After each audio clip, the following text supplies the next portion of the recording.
On day one for the criminal trial of the fatal swarming of a homeless man, two girls charged with second-degree murder enter their pleas.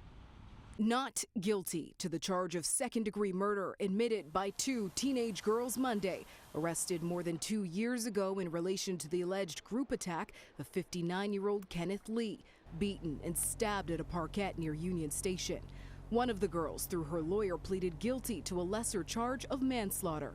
By entering a plea of manslaughter ahead of time, you're going to signal to the trier of fact, so the judge in this case, that your client is accepting of that level of responsibility. But that plea rejected by the Crown. And according to criminal defense lawyer Joseph Newberger, in cases like these, it isn't uncommon. Clearly, the Crown believes that these two individuals are the principals who are responsible for the death of Mr. Lee.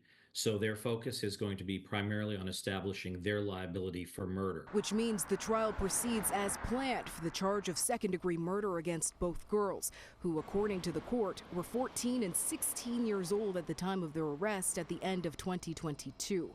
Officials allege there were among 8 other girls accused in the death of Lee, all ranging in age from 13 to 16 years old. Their identities sealed under the Youth Criminal Justice Act. Newberger says over the course of this trial, the Crown will be presenting evidence to establish why they believe these two individuals were involved in the killing. The focus will be on any eyewitness evidence, any CCTV evidence, medical evidence, of course, to establish how Mr. Lee was killed. It includes the pathology.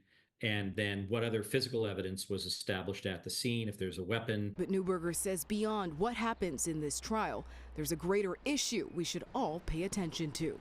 We need to take a step back and look at homelessness in this city and mental health, and then look at what's happening with youth in our city and why they would get to this level of tragic or horrific acts on their part. Now, out of the 8 girls, 3 girls pleaded guilty to manslaughter. Another pleaded guilty to assault with a weapon and assault causing bodily harm.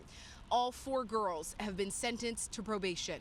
Now, in the meantime, a jury trial is set for May for 2 remaining girls, one charged with second-degree murder and another with manslaughter. On University Avenue, Rhianne Campbell, City News.